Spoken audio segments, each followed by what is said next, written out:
Welcome to the Pixel Retentive Podcast, where we, a business owner and an artist, discuss the business of art and the art of business.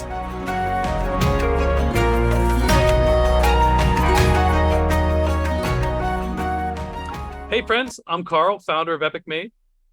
And I'm Ross, creative director at Epic Made. And we're the hosts of the Pixel Retentive Podcast, where we share our thoughts on creativity, art, and business. Past guests include Ian Garlick of Video Case Story, Rebecca Blake of the Graphic Artists Guild, and Justin Ahrens of Rule 29 and the Creative Shit Show podcast. We're forever grateful for the supporters of our podcast, and we're always looking for more sponsors. That said, Pixel Retentive is always brought to you by the creative gurus at Epic Made.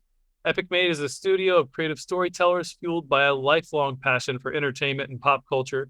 We craft visually captivating animation and illustration that connects brands with millennial and Gen Z audiences. We've already done so for some of the biggest brands on planet Earth, including Sci-Fi, Nickelodeon, USA Network, and many more. Visit getepicmade.com. Let's collaborate on your next creative campaign. So with us today, we have Andrew Batey. Andrew is the co-founder and co-CEO of Beatdapp, the leading fraud detection service for the music industry.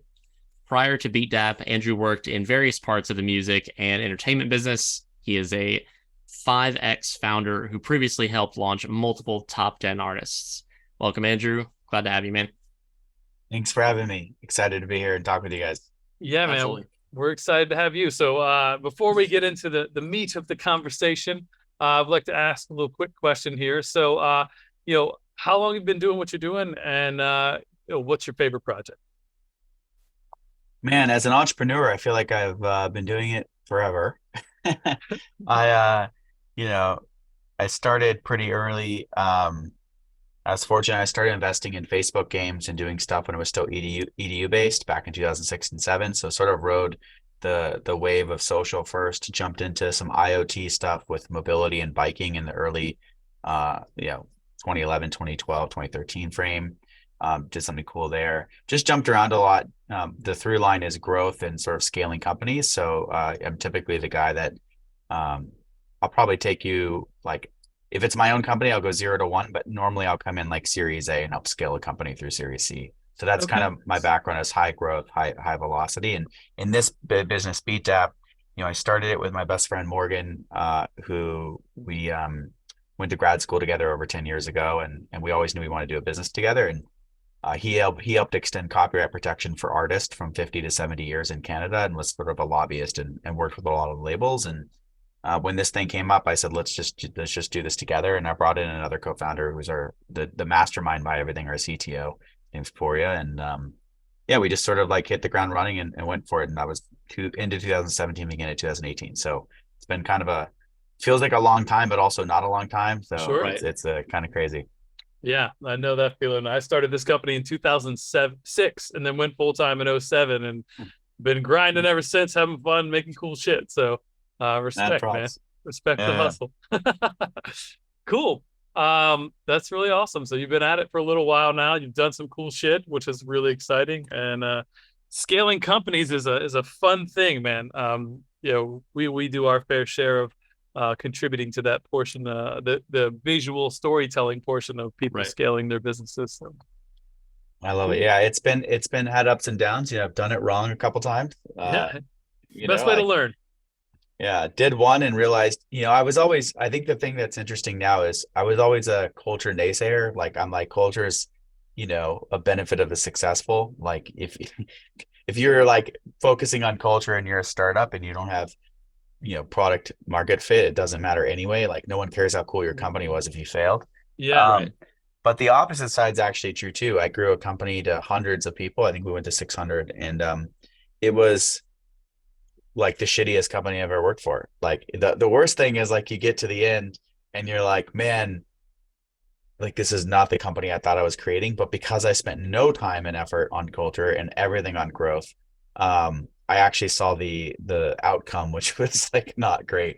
And at that level, you can't really just change it, like you kind of need like 2 or 3 times more of those people brand new to like convert over, or you got to like strip it down, but you can't strip it down while you're growing, and like, it just, it just puts you in a weird position. And I think having lived through what success looks like without a focus on culture, I've now circled back to, I guess culture is important. The full circle. Yeah. No, Yeah, and right, what you just said is you got to have the balance, right? If you're ignoring either one of those things, you're going to fail pretty bad at one of them. It's going to cost you in the end, right? So for sure. you definitely got to keep the culture in mind while you're scaling. And like, yeah, again, you can't stop the growth and swap out a whole bunch of people because you built the wrong culture in the middle of that. The whole thing falls apart. So For sure. yeah, fascinating angle. I hadn't really considered that much. Yeah. Because we've been so culture focused here as we've slowly grown over the years and got cooler and cooler clients, and been very selective about the things that we put out there. So, Right. Yeah, interesting. Cool. It's rad. Yeah. Thank you. Cool. Well, today on Pixel Retentive, we are going to be discussing basically the world of royalties as that pertains to your specialty, which is music royalties, and possibly how that transitions over to streaming or just sort of copyright protection in general, so on and so forth. And why don't you start, Andrew, by giving us an idea of like what Beatdapp does for the music industry specifically, since you're basically helping save people royalties, more or less. Yeah, like so there's the way to think, we call it digital rights management in general, and there's kind of two categories. There's everything that happens before a song's released, and then there's things that happen after. And when you think about the things before a song's released, there's a lot of tools out there. It's basically like splits, who gets paid what, administration, collections, all of that can be done automated, not automated, sort of back office, whatever. Like there's lots of flavors of that. And that's Where no one basically just dividing up the ownership of the production, right? Yeah, like let's say that you make a movie and everyone gets paid, everyone's agreed they each get 10%, but you've sold it in different markets for different amounts. And like someone needs to track how much money it's coming in, Right. who's supposed to be getting paid what part goes to top line or what part goes to, you know, bottom line, like whatever. Like there's a bunch of like components to the accounting of that. Right. And the same thing happens in music. Like in music, it's called a split sheet. You go in, you actually write a song with anywhere between yourself or up to like, you know, could be 5, 6, 10 people. I think Travis Scott Sicko Mode had like 32 people on it. So it just depends on how many people are involved in that production, and everyone has a small piece of the royalties for that, right? Someone has to track that. And the thing is, in that component with those royalties, like on the song creation side, for example, each individual can sell their piece or have a different person collecting for them in different markets. So let's say with Travis Scott, you have 32 and 32 people all have different deals in different regions. Quickly, you're trying to coordinate between 200 different vendors in different markets. And like, and that's for one really song. hard. That's for one song. And so like there's people who focus just on splits, rights management, admin of all of that, so everyone gets paid correctly. That is not what we do. Like that's more like you know, there's a lot of issues with that, and that's a whole nother can of worms. But there's things like, did you guys even sign a split sheet when you went into the studio? Yeah. Like it's really common for someone to be like, oh, this is a dope song, who wrote it? And then everyone's trying to think who was back in the studio at that time and how much percent. Like sometimes they don't actually like predetermine that. Country music's much better for this. Country music, they go into a writer's room like already signing these split sheets, like it's very clean. But that doesn't happen every genre. And then you have issues with like people saying they wrote a hook and then like you didn't remember them writing that hook. And so like it's just like challenging for a matching perspective and tracking. But that's one administration side. Where we found no one was really focusing was that as everyone went digital, you stopped shipping pallets of CDs and trucks and tracking how many times a CD was sold in a retail store. But no one really was tracking, did the number of times a song was played on a streaming service actually happen? So in the today's world of digital streaming, labels they just took what they knew previously, and they always had these audit provisions that were like every 3 years we audit, we take up to 2 years to complete an audit, and we negotiate what the payouts should be afterwards. Well, in the streaming world, with all the digital consumption, it's way harder. You're talking trillions of streams to track on across platforms. Then there's, you know, a couple hundred platforms now in different regions. Everyone thinks Spotify and Apple, but there's, you know, dozens. There's Amazon, right, Deezer, Savin, Boomplay, Pandora. QQ, yeah, Pandora, KKBox, Move. Like it's Never great. even heard of half Audiomac, of like those. Yeah. yeah, there's a ton. And so you start thinking, okay, now how are we going to audit each one of these? We go in, now you send a classic auditor who's not a technologist, and they go in and the first thing they do is look at how much revenue did you actually bring in? Because the way the music industry works in particular is like the total revenue from subscription and the total revenue from advertising goes into a pool, and they split it up amongst all the people based on how many plays they had. So if you did 1 of 10 plays, you get 10%. If you did 2 of 10 plays, you get 20%. So someone has to go in there when they go to audit and say, hey, you said Snoop Dogg did 100 million plays, but I'm going to go pull your server logs on your actual like delivery to devices. And it shows that Snoop Dogg had 140 million plays. Why didn't we get paid for this other 40 million? Well, an accountant doesn't know how to do that. Like an accountant, that's a lot of work for an accountant to figure out. Most times they typically find fees and mistakes from like contractual mistakes where they should have been paid something and they were paid something different, Right. also known as like most favored nations deals. You also have things like revenue just being accidentally missed, or things not appropriately corrected. So you can often find your fees in the first two, and everyone just sort of ignored usage. So where we thought we could be useful is we had a large label come to us and say, how many times has a song been played? Like we actually don't know. Like we spend years trying to figure out that answer. And then because it's one pool of money that's already been paid out, 5 years down the road, we're going back to our partners and saying, hey, you actually owed us for 40 million extra streams, but you do that across 4,000 artists and you actually owe us $46 million. And Right. so now all of a sudden, the streaming service, like we don't have the money. We've already paid the money out. Like that pool's gone. So Yeah. Right. now you start negotiating kind of like pennies on the dollar, which only just hurts everyone who owns the rights in the first place. And the industry has gone to a place now where they're spending about $1 billion a year in auditing. So you have Oh, this wow. massive auditing like function where it's not set up for a digital age. And what they asked us to build was a real-time auditing tool that could track the number of times songs were played and have reconciliation. So when they got a sales report, let's say, September 6th, they would know immediately what the number was and whether it was off. So they could give them the receipts back and say, hey, this should be 140 million, not 100. So they're not chasing it 5 years down the road. So that's what we started building. And that's a usage-based auditor. Like, so, and we started building it on blockchain because originally, you want, the industry generally doesn't always trust each other. So you need a trustless format. Totally. And blockchain allows you to have like a trustless ledger. And so that's effectively why we use blockchain, but blockchain's slow. So back then in 2017, 18, we were asking ourselves, man, how are we going to do the world streaming on blockchain? Like at the time, Visa was the fastest with 40,000 transactions per second. We needed to hit at least 1 million to do the streaming of that day. And if you project out streaming in the future, we knew we needed to hit multiple million per second per region for transaction volume. So just a huge leap in technology even to accomplish that. And that's really where we started, was sort of as an auditing tool. For royalty tracking. But again, usage. So if you think about it, like how did a song get made? There's Right. dozens of providers figure that out. And then there's like, how do you track it after it's been made and released? I think we're like really one of the only ones that focused on that at all. Yeah, that's So- crazy. I've seen a lot of people talk about how the music streaming system is sort of broken, and I assume that's largely contributing to that, right? In that, like, I don't make music, but in the context of like my understanding of it, I imagine it's incredibly difficult for someone who is just kind of like in their mom's basement, figuratively speaking, making music for Spotify or for, trying to get their own label off the ground, to be able to track this sort of stuff.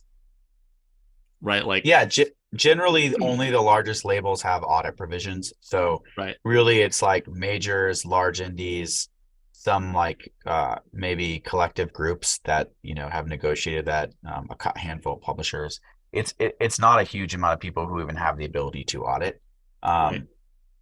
But when they do, it's like a constant audit. I mean, they're in 365 audits. And if you're a streaming service, it's quite annoying because you're like, okay, now I got to take 2 engineers and explain to a bunch of accountants how this works.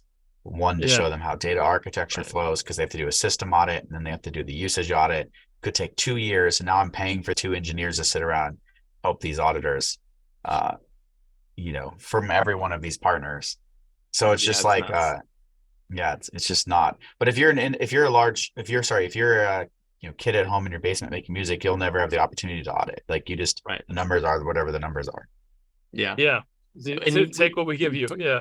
We were talking a bit before we turned the camera on that, like, some of your work has actually, because it's all part of one pie, right? If you correct however many huge piles of this, or huge slices of this pie, you actually end up subsequently helping the other pieces possibly get more money as well, right? Yeah. When we first started, we were building a real-time auditing solution. And what's interesting is that we would see, okay, Andrew's played this song, right revenue generating tier, right location, played the right amount of times. Like, this one counts, and we'd all sign that receipt, and that one counted. It's real-time assurance. The problem was in real time, it looks legit. But in context of, let's say, a week or a month, you're like, Andrew couldn't have played this song 30,000 times in a week. That's literally impossible. But somehow on each individual one, we agreed the song was being delivered. It's a real account. It looks legit. But somehow it's not legit. Like, that's just impossible. So we started seeing these discrepancies around usage, because again, we're focused on usage analytics. So we started seeing these discrepancies on usage and saying, we think there's some like fraud here. And so we started going to our partners and explaining the fraud, and really not black boxing it, like coming to them and saying, here's the 47 flags we've built that they've flagged. Like, we think this is fraud because of all these reasons. And we like gave them indisputable evidence to the fraud or the anomalous behavior occurring. And what that meant then is that audit can't really, like, audit's not useful if you don't, if we just have the baseline number, but you don't know whether they should still count or not, like, audit becomes difficult. You can kind of divide some problems.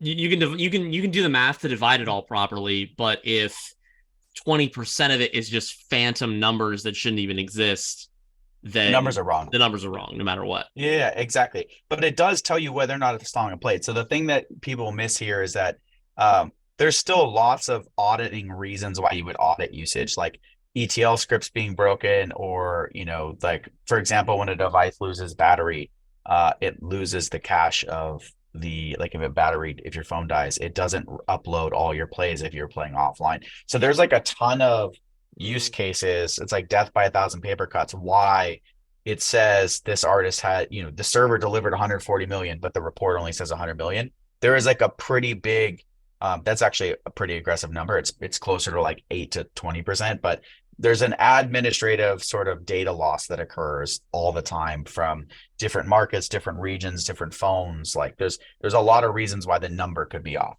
but that doesn't tell you even in context if the number should have counted in the first place. So we started seeing this anomaly, and we said, oh my gosh, there's like a lot of fraud here. We should go show the streaming services. So we built hundreds of machine learning models, unsupervised, supervised. Like, we came in and built a ton of tech around this, and we quietly started showing them the fraud numbers and helping them fix it. And so, like, last year on the streaming services we were on, we shifted, to your point, market share back in favor of artists by 20%. And that includes independent artists who didn't know why they were paid more. And if you're an independent artist and you went from like $1,000 to $1,200, you probably didn't notice, and you probably didn't think much of like why. But in aggregate, last year there's, we estimated $2 to $3 billion stolen from artists by these types of frauds. And really what's happened is, we originally thought, when I first started seeing fraud, it must be a large artist trying to prop themselves up to stay in the charts, or it must be an independent artist trying to break out. Everyone immediately thinks about artists trying to game the system. That's actually less than 20% of the fraud we catch. We're catching financially motivated fraud that are straight fraudsters, the way you would think of credit card scammers. And what they're doing is loading music onto platforms and slowly hitting their own music with like 1 to 4 plays per day across 40 or 50 platforms. And they don't want to break out. They don't want to be noticed. They want to have hardly any plays in that middle to long tail of the data, so no one notices them, and they just hide in plain sight, and they suck out pennies from everyone across all these platforms, which aggregated are millions and millions of dollars for them. And so we're battling like actual fraud, not artists trying to break out or trying to have a perception change. And so when I say we changed market share back, it's because that 80% shifted all of the money back to real artists who were like making beats in their downstairs basement, or putting something out, and they're a legitimately large artist, but it affected everyone pretty evenly because fraud is fraud. And and it wasn't really coming from the actual music industry. Interesting. Yeah. I mean, we can't have nice things because of people like that, right? Like we always joke, every industry's got some asshole trying to steal something anytime they can. I was really fascinated by the Web3 overlay on this. So when you guys like were doing this real-time monitoring, are you guys minting an NFT for every play? Or are you moving an NFT to a different wallet? Or how are you what's that? Or is it all crypto? Is it not even NFTs? Like how are you, like, talk me through the technology on that, because I'm fascinated. So yeah, the way the technology works is each we have 30 patents in 7 countries on it, so I'm happy to talk about it publicly. Okay, most of it's published at this point. We own all blockchain tracking of streamed media, video games, music, CDN enabled, non-CDN enabled, counts by buffering, file types, user interactions, like continuous, discrete. Like, we own a crazy wall of patents on this stuff. So in general, how it works is when a song's being played, the streaming service would normally send it to a device, right? They're buffering it to your device. You're getting ready to play it. At the same time, they send it to the network. Then the network has a streaming service node, a label node, and our own node. And what we do is watch to see how that user interacts with the song. And once they've reached 30 seconds for music or continuous, it's constantly doing a ping back. We say, we recognize that user. We've validated he's a real user. We agree that he's played the song at least 30 seconds. He's in the right revenue generating tier, like a family plan or a paid or a duo, or maybe he's on an advertising, whatever. There's actually like 27 different types of tiers. So you would have like which tier he's on, or she, and then you would say he hasn't played it too many times. Right now it doesn't look like he's played it one time, and that's only prevalent on some platforms versus others. And he's in the right location, so he's in the US or wherever you need it, because the rates change based on where they signed up and also sometimes where they played, and so that all changes things. But what ends up happening is we all agree on these business rules, and the streaming service says we validate all these things are true, and we sign this receipt that this one counts for royalty generation. Right. And the label says we also validate based on automated. parameters. Yeah. Okay. Yeah. And the label says this one happens, and we validate both of the signatures, and that the same thing, we see the same thing with the artist. So what you have is real-time tracking and reconciliation for this one counting for a royalty payout. Now, we do that millions of times per second per region. Right. And how you break that down is because the label, like, there's no crypto element, there's no NFT. It's just the underlying blockchain technology for consensus. We wrote our own consensus algorithms. We built this thing from the ground up. It's purpose built for streaming. And what we did was we said, okay, well, every streaming service can't have their public data available for another streaming service. So what we have is like siloed chains. So what you end up with is like, streaming service A and label A and us on one chain. And then below that, all the regions broke down as a sub. So they have 3, nodes in each sub region, and that's auto scalable based on, how much volume there is in Mumbai. You might need 40 regions in Mumbai that are doing that. So it's horizontally scalable in that function, but there's always a node grouping of 3 in each one. So each like relationship of streaming service, label, and us might have 5,000 nodes associated with it. And what we then do is have each one siloed into their own chain.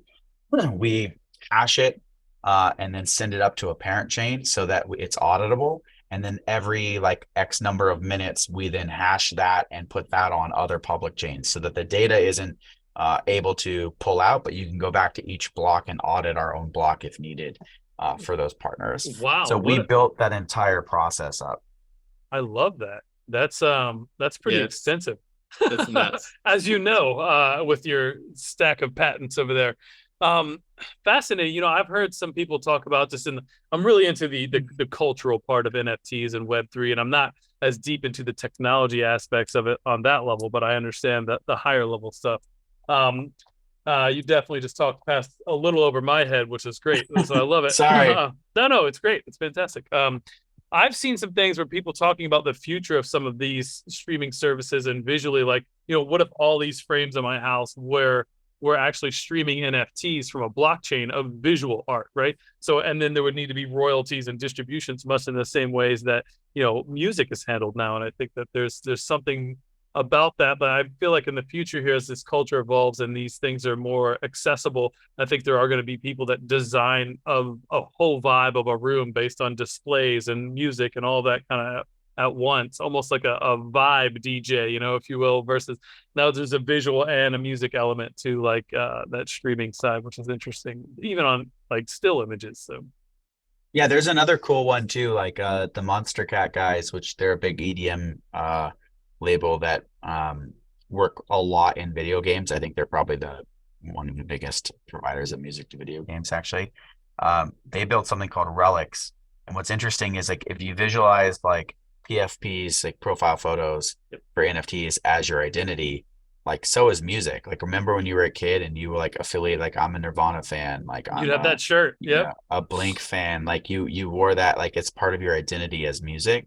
Yep. They've kind of come up with the same concept. And so as part of your profile photo, you have music as your identity and it transfers with you in between different ecosystems and metaverses. Nice. And so like you might be able to take that music you own and play it in your convenience store in some metaverse that you own. Or, as you're rolling around with, you might have a boombox with your avatar in different spots and it's playing music, or someone clicks onto your, punk, but in the background, there's, a Blink song playing or whatever.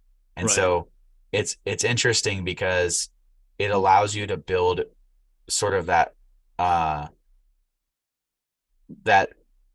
metaverse visual of your identity, not just with visual, but with sound, and follow it along. And again, that's one where there needs to be, or there should be some sort of intricate, royalty payouts, because like a bunch of people are using this in all these ecosystems. Are they being captured? Like there's a lot of sort of use cases that, and that's kind of a gray area, I would say now, totally. It's so like nuanced and new, but it's an interesting use case. And when I think about it from that context, and like music totally is a cultural identifier. It is. So and you kind of look at the same thing with the dawn of AI, right? Like you have AI generated music where you're cannibalizing or using trillions of songs in the data set for an AI generator that none of these people are getting royalties for either. Yeah. Right. Yeah, I agree. And that's an issue for copyright law to sort out. Like I'm not a lawyer, so like, but I agree with that. Like if you've trained on other people's music, you should be paid. But the question then becomes like this kind of a macro level, like esoteric question, but like and how much? Yeah. Oh, how is that different than you listening to the radio and being influenced by all your favorite R&B artists and rappers, and then creating your own sound based on all those inspirations? Like, does that mean that Chance the Rapper needs to pay out every single one of his inspirations that he's heard over the years? Like, how do you capture that? Right. How do you capture all the, the people that, were inspired by a previous artist that then like dramatically impacted their sound or how they played music? Does Slash get royalties from everybody? Like, does like, how does that work? And so I don't know, I'm saying it's a slippery slope, because even though it's AI and it's training, the argument is like, you're also training yourself on other people's music when you're learning to become an artist. And that's an interesting concept someone has to sort out. I'm not saying it's 1-to-1, but I can see an argument as to why it shouldn't count. But I personally believe it should count. I personally think if you've trained on people's music, you should. But there's platforms out there like Boomy AI, for example, who don't at all train on anyone's music. Like they went the hard road, and they have, crazy amounts of users who are training on crappy songs. Like they spent years on the crappier songs. Like you make a song yourself, it's not good. It learns that's not good because no one's listening to it. And now they're hitting this crazy peak where the songs coming out of their platform are actually pretty good. And they've never been trained on anything other than their own, users. User It's base. almost And like they so- just learned all the shitty stuff to like remove that, and so it's like innovating in this space. Where it's like, can't sound too much like this stuff over here. If it's over 75% crap, which is the base, like it's not Yeah. good. And That's funny.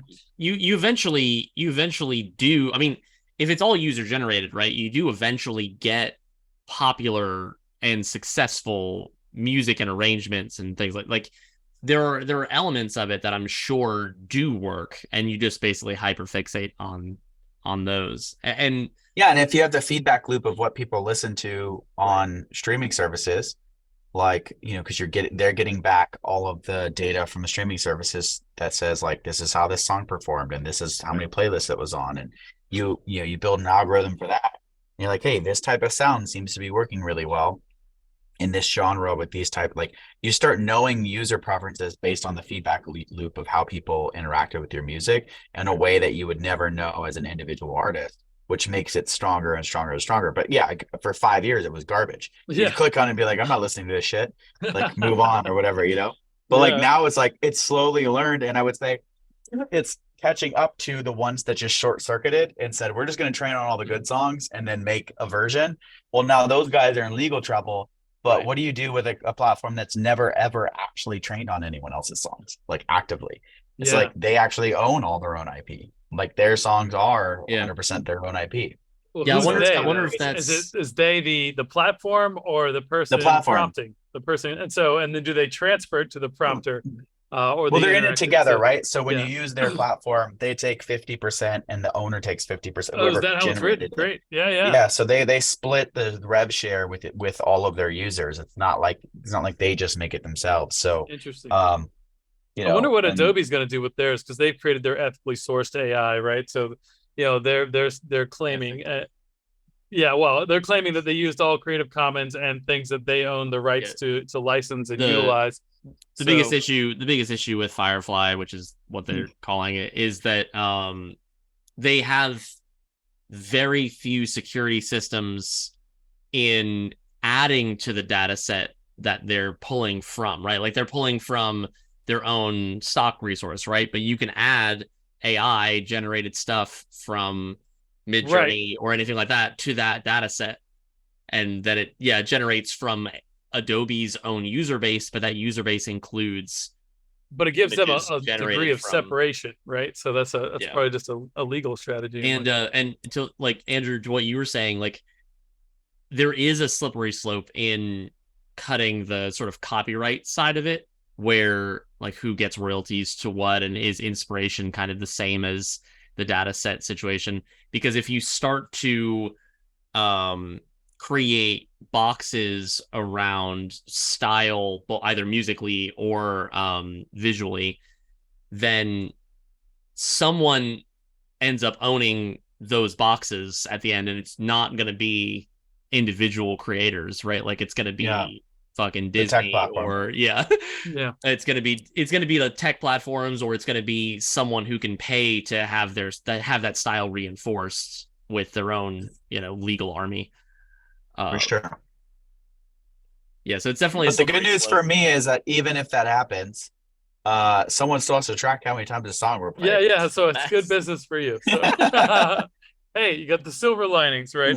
Man, it's just a crazy world out there right now. So the legal leg of this is, and I'm not a lawyer, so but I do work in this space a lot with the guild, the Graphic Artist Guild. But basically, like, it has to be human authored to be able to be able to own the intellectual property, right? So like we've seen this come up in court many times in the past. There was actually a guy who had like elephants taking paintings, right? Making paintings, like that can't be copyrighted because it wasn't human authored. So that same kind of thing is now going into like, hey, well, this is machine authored. So there has to be substantial human interaction. And to answer your question earlier, like the machine is doing this, it's being influenced like in a similar fashion to a human being. The problem is like, the transformative aspects and the interpretive aspects of a human aren't there. It's a machine, right? So that those are not copyrightable because it's not significant human input. So trying to navigate those waters is, and again, that's a legal battle for somebody that is probably more informed on this than all three of us in terms of that. But it's interesting. It's just an interesting landscape we're getting into. There's actually a pretty famous case with Bette Midler, where she refused to do like a commercial jingle, and then someone hired an impersonator who sounded just like her to do the jingle, and then she sued and won on name and likeness. So I actually think where this probably comes down to for the AI generated stuff is to name and likeness issues versus like copyright issues. Yeah. And so I think that's probably the direction that this stuff goes. And I don't know how they're going to sort it out, but I'm guessing that's probably, where people are going to get paid for on that side. Yeah, you're not wrong. So we are coming up on time. But before we wrap, I did have one last question for you, Andrew. Is there anyone or anything in your career that you'd like to shout out to the audience? It could be a mentor, a valuable resource, a favorite client. Yeah, Dave Lee from Signal, used to be Signal Snowboards. They make a lot of really cool, dope video content.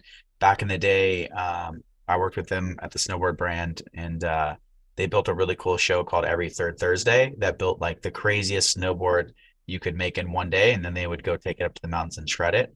Nice. So they built like the world's first iPad snowboard. They built a fully bulletproof snowboard for Call of Duty. They did an X Games board where it had like a paintball gun in the board, and you had the handle up top, and everyone was like flipping off of half pipe, shooting each other midair. A bunch of X Games guys. Amazing. They built the world's first all glass snowboard, flew to Italy and made it in a like a windshield manufacturing plant. So it had no edges. It was fully glass because glass has its own edges, and shredded that. The craziest things. But then what they started doing on the music side, which I really love, is they took this cardboard company that was like one of the largest cardboard manufacturers in the world and largely boring. Imagine going into a cardboard factory every day, yeah. Whatever. And what they did is they started making this thing called cardboard cutouts, and they made like cool skateboards out of cardboard and crazy shit. And like, I think Tony Hawk came and skated vert on one of the cardboard cutouts for them. Nice. Dave's an ex-pro snowboarder. And then like really built this brand, like think of it like an artisan brand from the ground up. Right. And sort of it's like for pros by pros is sort of truly how they've built this whole thing for 20 years. And so they do this really cool content. More recently, they started doing the coolest thing I've ever seen, which is they have a deal with like Fender, I think, and like they're making full instruments out of cardboard and then bringing like legends in that have never played with each other from different bands. And they come into the studio and they literally just jam for like 5 to 10 minutes unannounced. Like they didn't prep. They come in, they see this dope guitar, they start shredding, Nice. They see the drums, they go all out of cardboard, and then they release these episodes. And it's like one of the coolest, most organic video content pieces I've ever seen. And it made the cardboard company pretty cool. Like you go there and you're like stoked to work there now. You're like, look at all the cool cultural stuff you've done, like it's energizing the entire company. And Dave is just one of those brand masters, I think, is like ahead of his time constantly. And I think he's also just one of the best humans I've ever met. So not only in terms of just like the right people and caring about others, but also just making really innovative, cool things in content creation. I think he's just far ahead of everybody. And if anyone checks out his stuff, like, Signal Snowboards, Signal, I think it's called just Signal now in terms of the content, the Signal Life or whatever they create. But cardboard cutouts is the thing. And it's just really cool. I mean, there's like legit legends that come in. And you're like, man, like I think the last one they did was Matt Sorum. Like it's just like insane. And these people they've either met, but they've probably never played, and they just come in and they just vibe and go. And it's like the coolest. You feel like you're a fly on the wall, and one of the coolest things, all on cardboard instruments, which is like pretty rad. That is really cool. And imagine you're taking a boring brand that has no reason to produce content that anyone would want to watch, and taking it and making it relevant, making it exciting and entertaining. Like that's a stroke of genius there for real. And good on like what I see a lot that I struggle with is that like, hey, Dave might have had this amazing idea and the company had to have the gall to go with it. They had to take that risk. What are you talking about, dude? That's crazy. But like, just trust me, right? And then it works out and turns into something amazing. So it's like the artist is really it's a two-party thing there, right? Like Dave had this great idea, which is off the wall for the record, but amazing, right? And the company had to go, hey, look, you know what? That's crazy, but we're going to try it and see what happens. And, the magic, that's where the magic happens. So it's beautiful. And he's just so authentic. Like I've gone to so many like hole in the wall shows with him for bands you would have never thought about. And like, it's just like, he's, I'm not going to age him, but too old to be skateboarding, but he'll be at the skate park just ripping it, like he's like you might even see him just skating around Manhattan and you're like, who is this dude? And he's just the coolest guy, and just marches to his own drum and makes really cool original content that I think is just impressive. So, and you're never too old to skate. You're just too old to eat shit, right? So that's I guess that's true. All right, brother. Well, Andrew, it was so just great chatting with you. I really appreciate you coming on the show, man. And a big shout out to John Deindorfer, who connected us. He's our business development manager. And he interviewed you for one of our articles for our blog and just said, you got to be on the podcast. So that's how you ended up here. We're super stoked to have you. So. I was happy to be here. Thanks for making it happen, guys. Yeah. So we've been talking to Andrew Batey. He's the co-founder and co-CEO of Beatdapp. You can check out their website at beatdapp.com. That's beatdapp.com. But if listeners want to follow up with you directly, where should they go? Yeah, just hit me up on LinkedIn. That's the easiest place. Andrew Batey. LinkedIn, or you can, Andrew at beatdapp.com. Shoot me an email, whatever. No big deal. Sweet. Hell yeah. Awesome. All right, Andrew. Thanks so much for being here. Until next time, everybody, come on, check out the next episode. Have a good one.